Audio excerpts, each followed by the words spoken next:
Gemini, welcome to your mid-September 2022 general tarot reading update. It's Rena here. Yeah, I was trying not to do that, but two of them came out, so we'll just put them both there.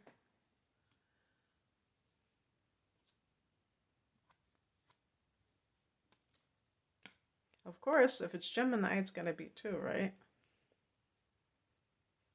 Am I right?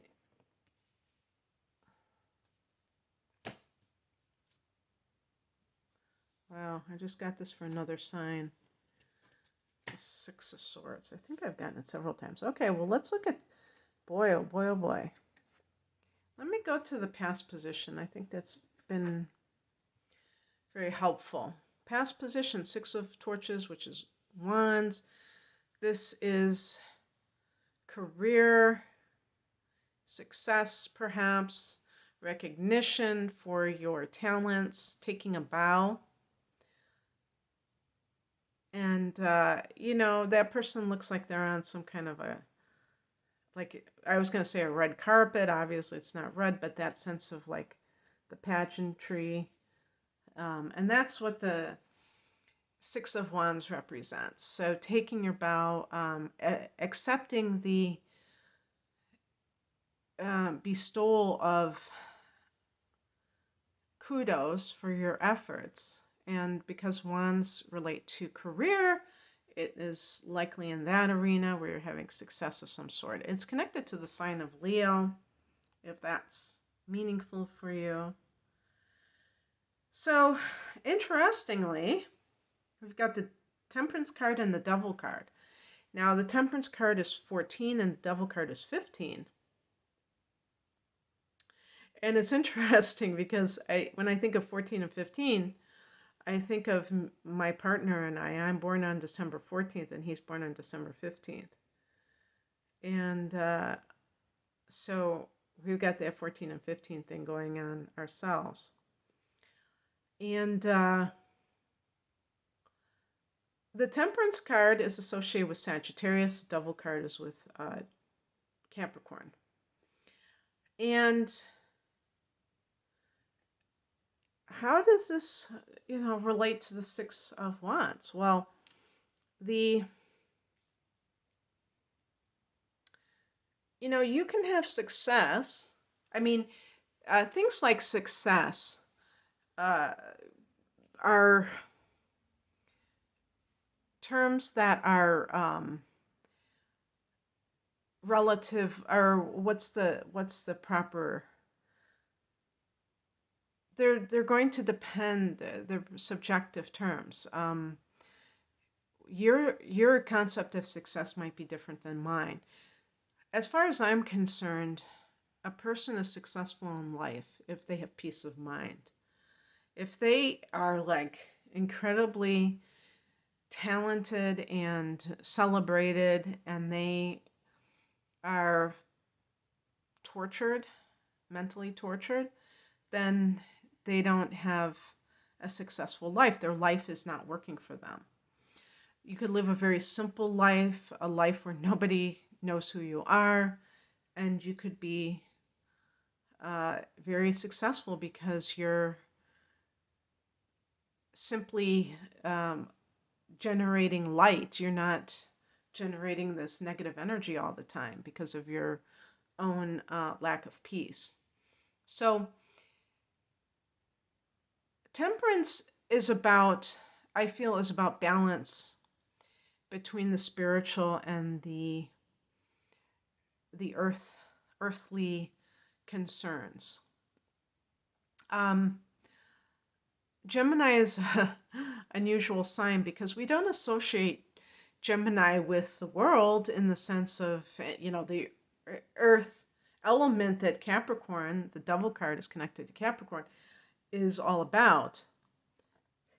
But it's also not necessarily philosophical. It can be about mundane knowledge. The third house that you rule is about mundane knowledge. Things that, the news, that's the news of the world. If you're getting training, it's kind of hands-on training to do certain, to have certain skills, to acquire certain skills. So the Temperance card is about being able to balance the earth and heaven and not get caught up too much in either one, because if you're not grounded, you're going to be spaced and it's going to be very hard to have manifestations. If you're up in the ether, it's going to be very difficult. If you're too grounded, then you can't tap into the higher version of reality, and you don't see the bigger picture. And Sag, what the Temperance card represents, is all about the bigger picture. The Devil card is about an attachment to the material that can create can create bondage. And the person isn't looking to have bondage. They just naturally find themselves there because that is what happens when you are putting too much emphasis on the material and on the self-indulgent side of life. So it's possible, if this is like, let me look at the card that crosses you, the Three of Torches, which is Three of Wands. This is a card of expansion when I'm reading it in an upright way, which I am not. So something may be keeping you in a little box. And again, with success, what is that success? Is a success something to do with, being recognized for something and getting your ego stroked, but you really don't like what you do, or you don't agree with what you do, you don't think that it's right, you don't think that it's helpful? That's another thing from the ethical point of view. And that's where the Devil card can come in too. It's like doing something, if somebody is in the, let's say Gemini could be the sales, but you might feel like what you're selling isn't really good for people, that it doesn't make people's lives better. You might think it even makes their lives worse in a way. And you just feel this tugging at your conscience.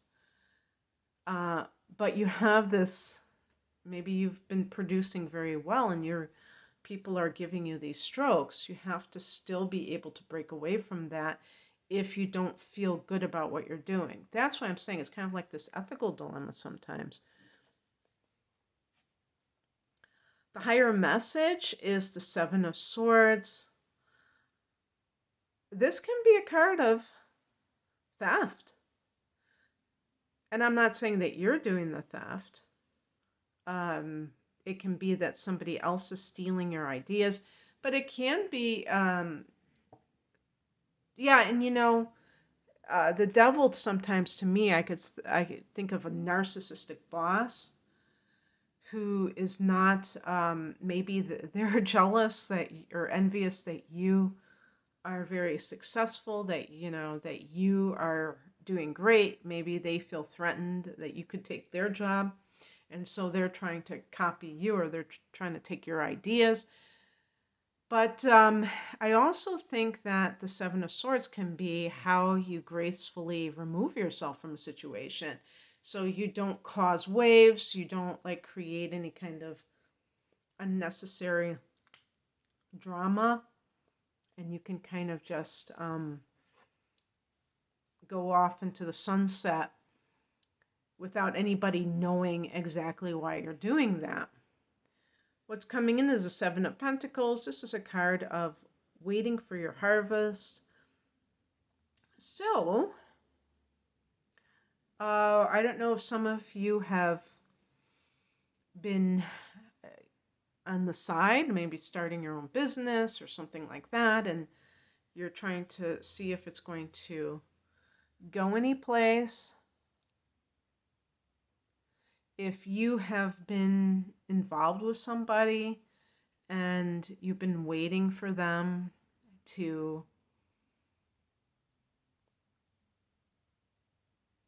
yeah, I mean, I could see even like something that has to do with an extra marital or the equivalent type of relationship, and maybe you have been, telling yourself something else, but the Seven of Swords can be, no, this is sketchy.